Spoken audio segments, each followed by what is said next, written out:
Лукашенко любит говорить про коррупцию. В нашей стране не должно быть места коррупции. Не будет здесь коррупции, пока я президент. Потому что коррупция – это ржавчина. И о том, как он с ней ежедневно, бескомпромиссно борется. Коррупция – это не для Беларуси. Прощения не будет никому. Борьба с коррупцией – это непреклонное мое требование и мои действия с первого дня моего президентства. Сажали и будем сажать. Такой образ особенно навязывается перед электоральной кампанией или тогда, когда надо перетряхнуть свою вертикаль. Реального эффекта от этого нет.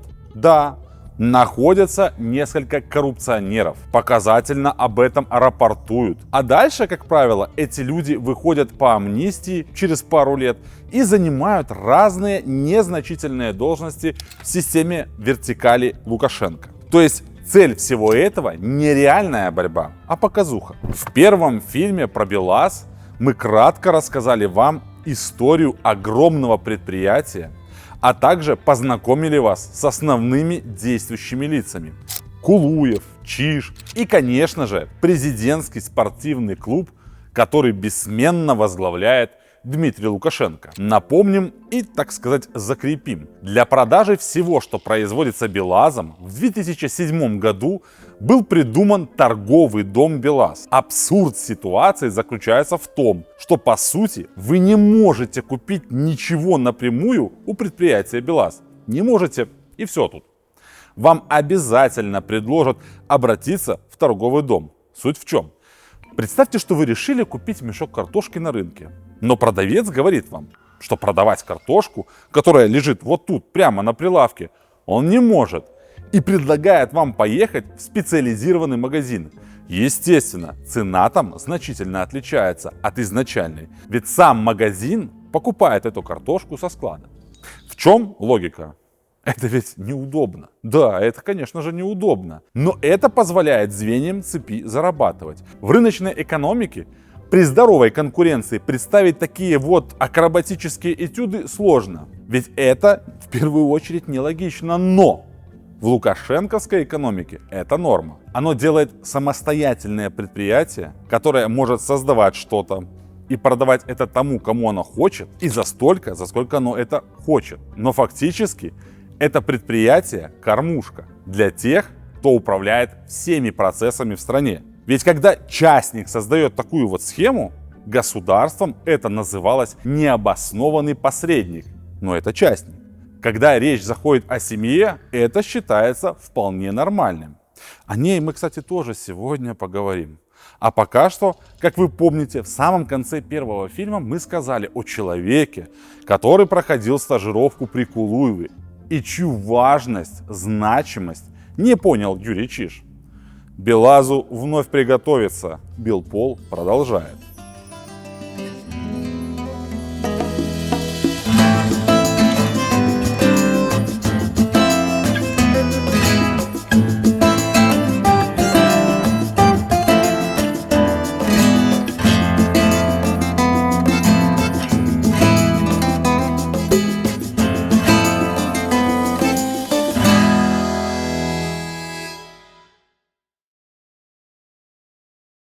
Период с основания торгового дома и до момента финализации контроля всех акций в руках либо семьи, либо приближенных к ней продлился без малого 7 лет. За это время в руководителях ЗАО побывали несколько человек, но сейчас не о них. Фактически в период окончательной стабилизации этого важного актива в структуру были введены 2 человека и оба на руководящей должности. О первом мы уже рассказали. Это Кулуев Виктор Шагдамович. А вот кто второй? А вот второй и был тем самым человеком, за которым нужно было немного понаблюдать, и важность которого так недооценил Юрий Чиж. Итак, знакомьтесь, генеральный директор торгового дома БелАЗ Лямин Алексей Юрьевич, уроженец города Белово Кемеровской области, гражданин Российской Федерации. Образование: Кузбасский государственный технический университет, специальность экономика и управление на предприятии горной промышленности и геологоразведки. Квалификация: экономист-менеджер. Академия народного хозяйства при правительстве Российской Федерации. Квалификация – мастер делового администрирования. И человек он далеко не простой и максимально не случайный. Других тут и не бывает. С 2005 по 2008 год был главой представительства города Кемерово общества East Capital. Потом 4 года работал коммерческим директором хорошо нам уже известного общества Кузбассбелавто, которое в период с 2013 по 2014 год возглавлял. Там был, правда, и не самый хороший эпизод, о котором многие хотели бы забыть. В середине 2016 года в отношении руководства Кузбассбелавто, или сокращенно КБА, было возбуждено уголовное дело по факту уклонения от уплаты налогов в особо крупном размере. Общая сумма ущерба составляла более 100 миллионов рублей. Принцип уклонения был не нов. КБА через несколько своих компаний создавала видимость обоснованной покупки ободьев фирм Каймакс по завышенной цене. Это делалось, чтобы получить налоговые вычеты по НДС и увеличить расходы, снижая налогооблагаемую базу по налогу на прибыль. Вина Лямина была полностью доказана. Вся схема была четко и ясно расписана, но дело 31 мая 2017 года прекратили, так как весь ущерб бюджетной системе был погашен, а Лямин был лицом, впервые совершившим преступление по такого рода статьям, и уголовное преследование в его отношении было прекращено. Но вернемся к нашей истории. Еще до возбуждения уголовного дела Лямин перебирается в торговый дом БелАЗ, где 5 месяцев работает коммерческим директором и с середины 2014 года становится уже генеральным директором торгового дома БелАЗ. Эту должность он занимает и по сей день. Выбор Лямина по большому счету был достаточно предсказуемым. Он неплохо себя проявил в Кузбассбелавто, а семья подметила находчивость и предприимчивость Алексея Юрьевича. В начале нашего первого фильма мы сказали про 70% экспорта в Россию. Фактически мы подразумевали, что весь этот экспорт находится в руках Лямина. Как? Да очень просто. Лямин является архитектором всей этой достаточно нехитрой конструкции, которую он, признаемся честно, достаточно успешно опробовал в КБА. Но размах торгового дома куда более серьезный. Торговый дом является монополистом не только по поставкам самих самосвалов. Лямин сумел создать архитектуру дилеров, когда продажу, сервис самосвалов, комплектующие, логистику, запасные части и разного рода расходные материалы осуществляют исключительно структуры, связанные с торговым домом. То есть лично с Ляминым. Сам повышенный интерес к БелАЗу понятен. Техника ведь достаточно эксклюзивная, а обслуживать такую технику – дело очень выгодное. В связи с этим множество компаний стремятся стать дилерами БелАЗа по оказанию различного рода сервисных услуг. И у некоторых это получается. На бумаге выглядит все очень просто. С завода приезжает официальный представитель и проводит специальную аттестацию потенциального дилера. Подписываются бумаги и дело в шляпе. Но на деле все не так просто. Тут-то как раз и начинается такая магия Лямина. Сперва надо подписать контракт с эксклюзивным дистрибьютором БелАЗов в Россию, то есть с торговым домом. Но Лямин строит дилерскую сеть по принципу обязательного вхождения аффилированного с торговым домом человека внутри дилера. В идеале дилер вообще создается людьми, аффилированными непосредственно с Ляминым, или президентским клубом. Это значительно упрощает жизнь, надо сказать. Вот и получается, что все участники сети являются либо соучредителями торгового дома БелАЗ, либо связаны с ним. БелАЗ Поморье, Автохиммаш, БТЛ, ГПФК.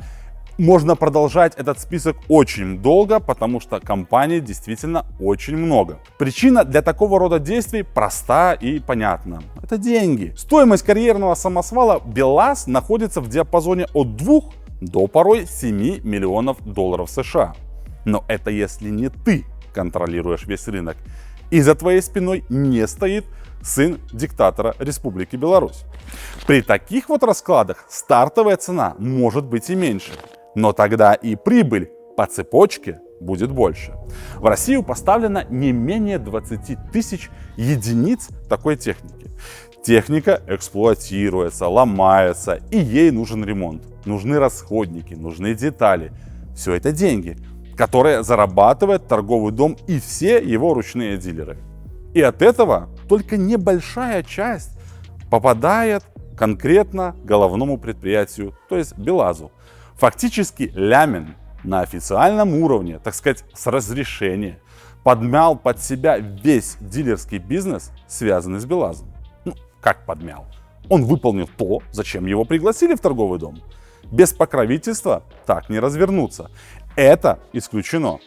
Во многом потому, что такого рода действия выходят часто за рамки закона или находятся на его грани. Что такое быть за гранью закона? Алексей Юрьевич прекрасно знает, как мы уже описывали ранее. В данном же случае все находится на грани закона о монополизации рынка. В 2020 году торговым домом и всеми его дилерами заинтересовалась Федеральная антимонопольная служба России.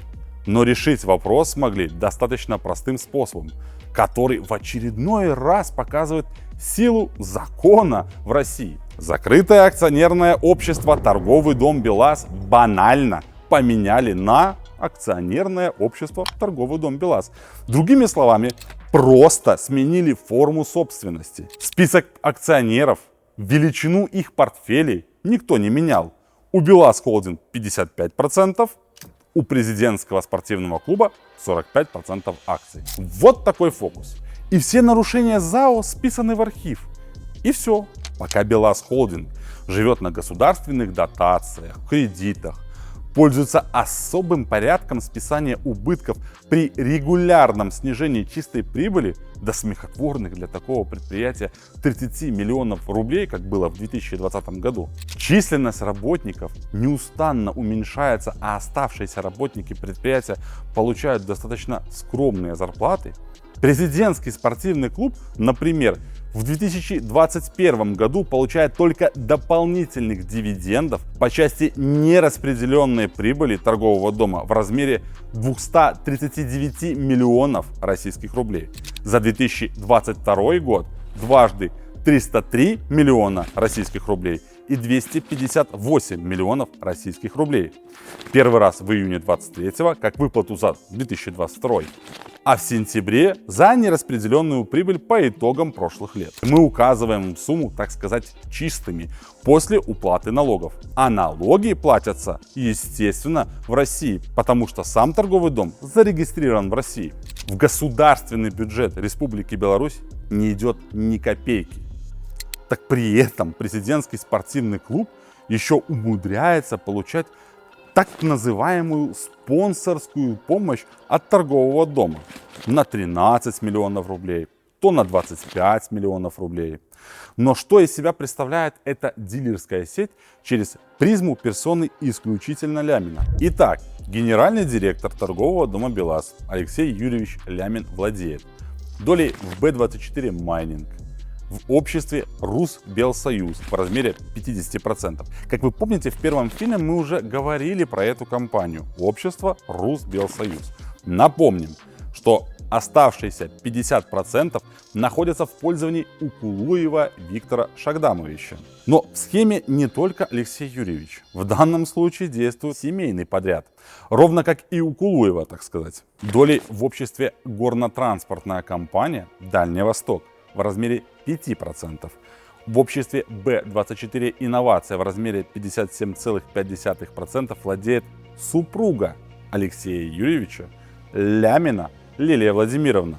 Тут надо подчеркнуть, что Б24 Инновация, он же БелАЗ-24 Инновация, Лилия Владимировна владела, но об этом мы поговорим немного позднее.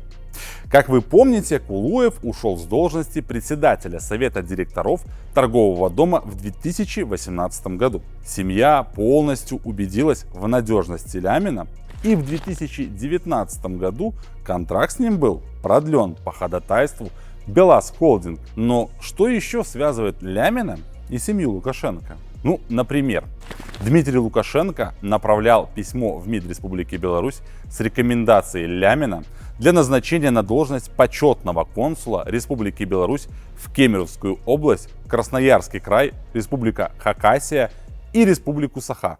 В своей рекомендации Дмитрий Лукашенко отмечал: «Я знаю Лямина, генерального директора закрытого акционерного общества «Торговый дом БелАЗ», как надежного партнера Республики Беларусь в сфере продвижения, поставок и постпродажного обслуживания техники производства белорусских машиностроительных заводов на рынке Российской Федерации.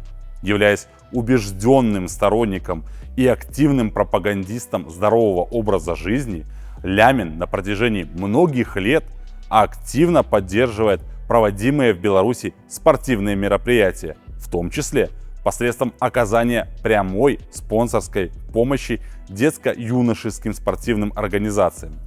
Вместе с тем, ежегодная финансовая поддержка планомерно оказывается и футбольному клубу «Торпедо БелАЗ». Алексей Юрьевич пользуется большим и заслуженным доверием в органах государственной власти и управления Республики Беларусь. Зарекомендовал себя эффективным и ответственным руководителем, профессионалом делового администрирования, энергичен, коммуникабелен, корректен, нацелен на достижение высоких результатов при неукоснительном соблюдении положений законодательных актов, регламентирующих сферу его предпринимательских интересов. Про финансовую поддержку футбольному клубу «Торпедо БелАЗ» мы тоже поговорим, но отметим, с какой теплотой Лукашенко-младший говорит о Лямине. Ровно такое же письмо с рекомендацией Лямина в адрес МИД Республики Беларусь выслал министр экономического развития Республики Хакасия Евдокимов и глава муниципального образования Нерюглинский район Республика Саха Станиславский. Также в структуре торгового дома некоторое время работала и супруга Дмитрия Лукашенко Анна Сергеевна Лукашенко. Сегодня она известна всем под псевдонимом Анна Силук. Это та самая автор и исполнитель примитивных композиций «Ах, Александр», «Бульба Дэнс» и гимна Генеральной прокуратуры. При этом назначили ее тогда на должность начальника коммерческого отдела торгового дома БелАЗ с ежемесячным окладом 125 тысяч российских рублей или без малого 4000 долларов США. И это без учета премий и надбавок. Так сказать, голый оклад. Как вы там, токари, шлифовщики, сварщики на БелАЗе? Все хорошо. Работаем и верим, что клятый Запад хочет вас поставить на колени. Точно именно он, потому что вот документы говорят немного об обратном.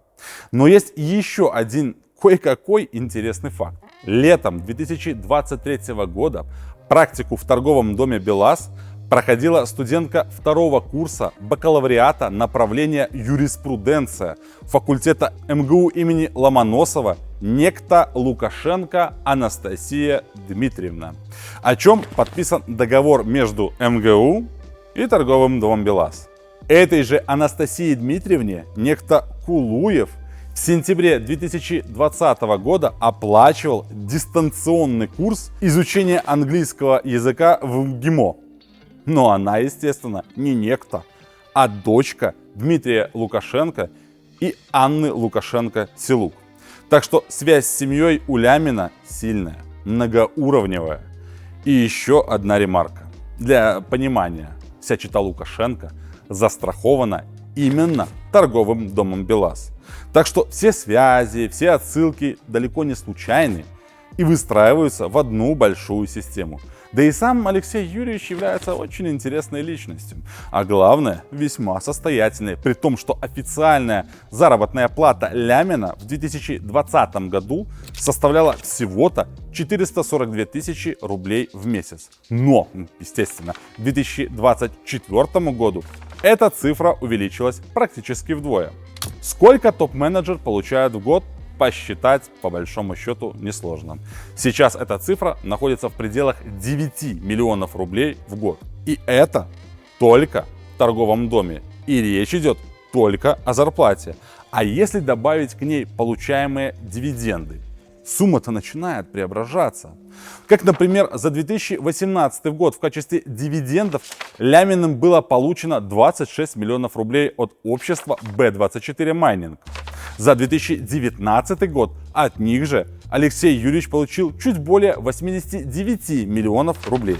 Получает Лямин и выплаты как член Совета директоров торгового дома БелАЗ. Немного по сравнению с дивидендами, но тоже, в общем-то, приятно. Так за 2019 год Алексей Юрьевич получил более 2 миллионов рублей.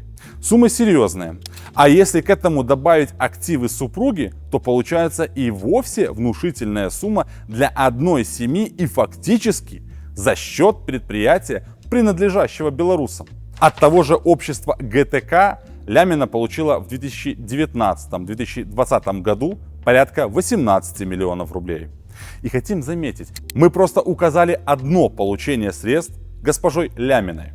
Но документов так много, что останавливаться на каждом возможности нет. И куда же инвестируют средства чета Ляминых? Как правило, в недвижимость, которую потом сдает в аренду. Для этого и создана вновь целая сеть компаний, которые приобретают недвижимость и впоследствии ее сдают в аренду. Это общество Омега Плаза, Вега Эстейт и Альфа КН. В последней Алексей Юрьевич является единоличным участником. И тут мы вновь не можем ограничиться лишь этим. Давайте подробно опишем эту статью доходов семьи Ляминых, которая своими корнями уходит в, подчеркнем, государственное предприятие БелАЗ. Так вот, 3 компании имеют в своем владении внушительное количество недвижимости. Тот же Альфа КН имеет суммарно более 2000 квадратных метров недвижимости по адресу город Кемерово, проспект Октябрьский, 2Б. Именно там располагается недвижимость компании Вега Эстейт. И по этому же адресу расположена недвижимость компании Омега Плаза. Перечислять ее смысла нет. Тут тоже сотни, а то и тысячи квадратных метров, которыми владеет чета Ляминых. И останавливаться подробно на этом нет ни желания, ни времени. Согласитесь, внушительная инвестиция. И называется эта инвестиция бизнес-центр Маяк Плаза. Но и тут Лямин решил не упускать свой шанс. Часть помещений, которыми владеет Лямин, арендует, естественно, дочерняя компания торгового дома, общество B24, за что ежемесячно отчисляют около 2 миллионов рублей на счета Лямина. Хитрый ход, а главное удобный. Есть также недвижимость и для себя. Роскошная и максимально удобная квартира общей площадью 300 квадратных метров, расположенная в Москве по адресу Покровский бульвар. Да не просто квартира, 16-комнатная квартира, где есть отдельная прачечная, есть 3 даже террасы. Размах впечатляет и не уступает видным российским олигархам, политикам или пропагандистам. В какую стоимость обошлась Лямину эта квартира и сколько стоил в ней ремонт? Начнем с того, что квартир было 2. Общая стоимость этих 2 квартир в Басманном районе Москвы в 2 километрах от Кремля обошлись Алексею Юрьевичу в $4,5 миллиона США. Стоимость создания проекта ремонта квартиры обошлись Лямину в 6,5 миллионов рублей. Только на один итальянский мрамор в квартире было потрачено чуть более 100 тысяч евро. Осуществление мелких монтажных работ стоило 2 миллиона рублей. Но не только одной недвижимостью, как говорится. Алексей Юрьевич максимально разносторонний с точки зрения инвестиций человек и является держателем не только долей в компаниях, связанных с БелАЗ, или компаниях по аренде недвижимости. Он располагает внушительным по разнообразию пакетом акций компаний-гигантов. Тут вам и ВТБ, и Газпром, и Лукойл, и Сбербанк, и Система. Есть ряд корпоративных облигаций. Все это, безусловно, приносит стабильный, а главное, серьезный доход. Но Алексей Юрьевич далеко не идиот.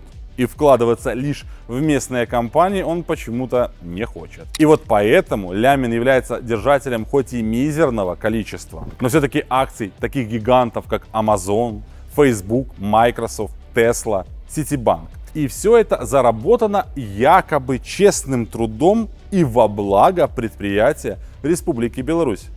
Причем торговый дом так зарабатывает, что аж попал на 38 место среди самых крупных иностранных компаний в России с объемом выручки без малого 70 миллиардов российских рублей. Как-то сложно это укладывается в голову, если честно. Вновь повторим, что БелАЗ живет за счет бюджета Республики Беларусь.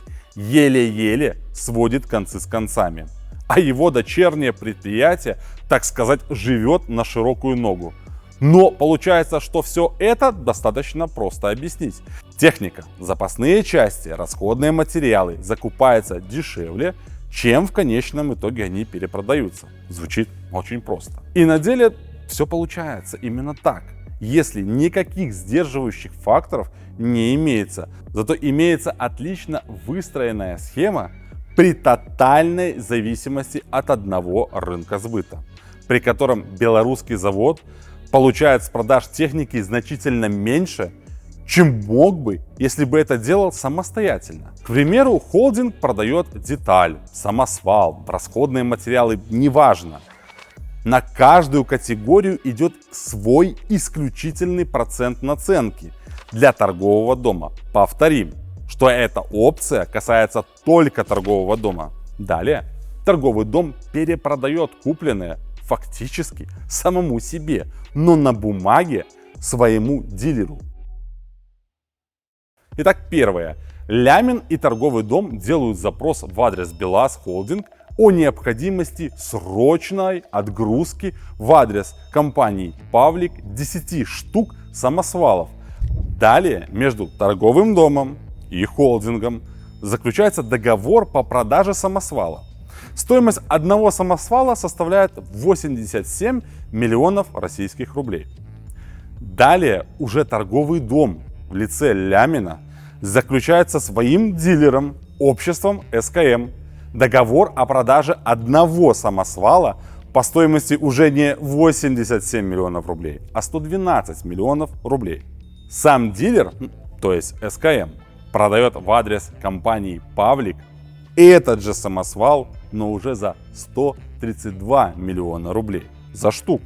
Итог. На счетах торгового дома и дилера оседает 45 миллионов рублей или больше половины от первоначальной стоимости самосвала.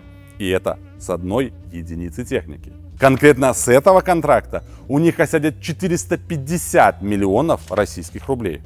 Делать ничего не надо. Просто сводишь покупателя с продавцом и 50% навара оставляешь себе. Вот такая нехитрая схема. И то же самое получается и при продаже или перепродаже запасных частей. Только дилеры разные, так сказать, профильные. И на запасных частях заработать можно не то что столько же, а намного больше. И довоз техники тоже осуществляется через профильные компании. Для этого создано общество Белтранслогистик, или же БТЛ, который является частью товаропроводящей сети БелАЗ. А кто там среди учредителей? Вот про это пойдет речь в нашем третьем фильме. Скажите, разве не мог бы сам холдинг продавать свою продукцию? Да, конечно же, мог. Но тогда все деньги, которые бы поступали на счета холдинга, доставались бы ему. И именно с них бы выплачивались налоги в государственный бюджет. А где ж тут заработаешь? Вот и придумали такие дельцы такие вот схемы. Как мы сказали в начале фильма, если это касается частника, то такая схема сразу же признается коррупционной, потому что есть необоснованный посредник со всеми вытекающими последствиями. Как мы уже сказали ранее, техника БелАЗ не отличается качеством. Со временем ситуация становится даже хуже. Так, согласно документу, отправленного в адрес торгового дома от компании Atlas Mining, средний КТГ техники БелАЗ составляет 47,65%. Для понимания, КТГ – это коэффициент технической готовности или отношение количества техники исправных автомобилей к их списочному количеству. Если говорить простым языком, то техника БелАЗ – это рухлядь, половина от которой ломается регулярно. Но на этом тоже можно заработать.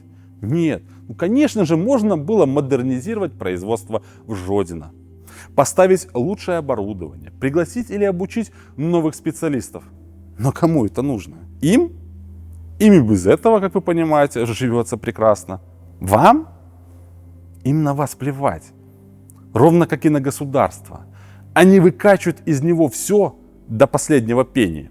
Вот и получается, что зарабатывают все, кроме самого предприятия. И, естественно, государство. Торговый дом, семья Лукашенко, дилеры, дилеры дилеров. Но не головное предприятие. Оно довольствуется отсутствием простоев и радуется, что хоть что-то может продать, получив за это хоть какие-то, но все-таки деньги. Да, есть выплаты дивидендов в адрес холдинга от торгового дома, но они меркнут на фоне того, сколько денег проходит мимо. Ведь схема, которую построил Лямин, заточена именно так, чтобы не холдинг и даже не торговый дом зарабатывали очень много.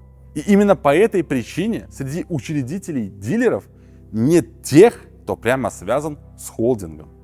Вот и получается, что Алексей Юрьевич покупает квартиры за без малого 5 миллионов долларов США и считается очень состоятельным человеком, для которого не составляет никаких проблем дать, например, в долг 2 миллиона евро.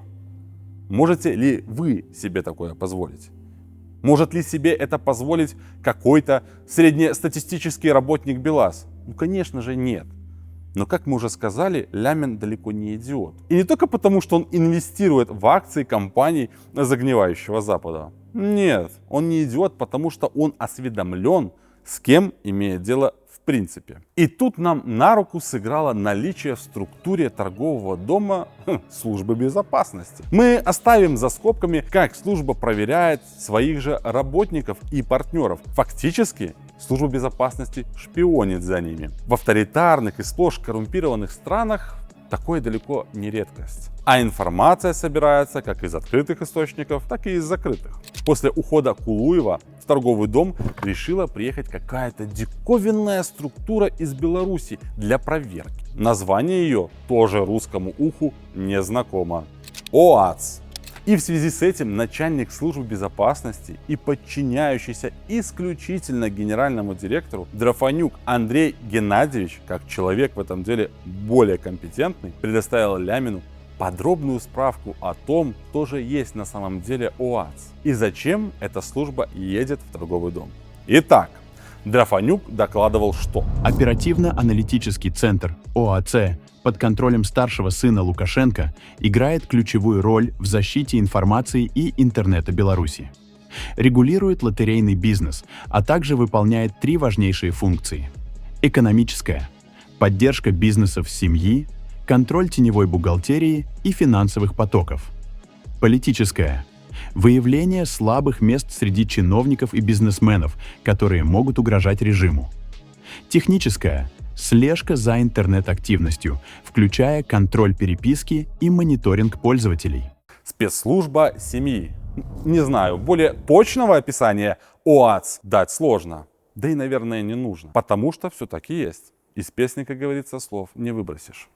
И понимая это, понимая вообще принцип построения бизнеса в авторитарных странах, Лямин, будучи человеком хитрым и далеко не глупым, тоже максимально подстраховался. И война, которую развязала Россия против Украины, только подтвердила необходимость этой подстраховки. Это касается не только уже упомянутых вложений в недвижимость или ценные бумаги, как российских, так и зарубежных компаний. Лямин, как и полагается для истинного патриота путинской России, решил получить дополнительное гражданство. Не все же быть русским. Это сейчас максимально непопулярно. Да и есть мнение, что в ближайшее десятилетие ситуация как-то коренным образом не поменяется. Ну, санкции ведь тоже нужно как-то обходить. 11 января 2022 года Лямин заключил договор об оказании услуг с Global Migration Solution Limited по приобретению читой Ляминых гражданства государства Гренада путем покупки доли участия в строительстве отдельного комплекса у девелопера. Полная стоимость инвестиций, то есть гражданство, другими словами, в отдельный бизнес Гренады составил $357 тысяч США, включая все сборы и комиссии. 4 октября 2022 года заявление на получение гражданства было подано, и в настоящий момент заявка находится на этапе голосования в кабинете премьер-министра Гренады. Но это формальности, и гражданство Лямин, естественно, получит в самое ближайшее время. На этом Лямин не остановился. Алексей Юрьевич является еще и счастливым обладателем сербского паспорта, который он получил в конце 2022 года и который дает ему возможность посещать внушительный список стран без визы. На свои счета в сербских банках представитель белорусского гиганта машиностроения регулярно переводит денежные средства. Для этого, к слову, торговому дому даже пришлось делать специальную справку о доходах Лямина за все годы его работы у них. В частности, с Альта-банк, ранее известный как Джамбез-банк, у Лямина подписан договор. И деньги на счетах есть. И поступают они, что вполне логично, на сербские счета со счетов Лямина в России. То 500 тысяч евро, то 400 тысяч евро. Неплохо для начала. Есть у Лямина и румынские документы. Такой условно, конечно, но гражданин мира получается. Кстати, это позволило ему иметь небольшой бизнес, связанный с недвижимостью в одном небольшом городке в Хорватии. В этом городке, называется он Ичичи, Лямин любит проводить время. Ну, во всяком случае, любил. И очень он любил почувствовать себя капитаном корабля, вышедшего в море. Для этого он арендовал яхту. Месяц такой аренды стоит всего ничего, как вы уже заметили, 20 тысяч евро. Но красиво жить не запретишь. Работа именем революции – это для работяг на Белазе. Скажем пару слов и о детях Алексея Юрьевича Лямина. Тут он тоже не стал отличаться от других олигархов и отправил свое чадо учиться в Англию, а именно в Кембриджский университет. Вот такая получается картина. Предприятие Беларуси поддерживается государством за счет кредитов, субсидий, дотаций, поступающих из государственного бюджета Республики Беларусь, который наполняют граждане Беларуси. При этом такой ситуации не было бы, если бы само производство не обворовывала семья Лукашенко и люди, связанные с ними. Но тогда у них не было бы денег на счетах, яхт, квартир и прочих дорогих аксессуаров. Схему, которую апробировали на Белазе, проста и понятна. Ее существование прямо связано с режимом Лукашенко. Вместо того, чтобы предприятие-производитель могло само продавать произведенное, схемы насильно вводят 2-3 компании, которые зарабатывают половину от первоначальной стоимости. Архитектором и прямым участником разграбления БелАЗ является доверенное лицо Дмитрия Лукашенко, гражданин России Алексей Юрьевич Лямин.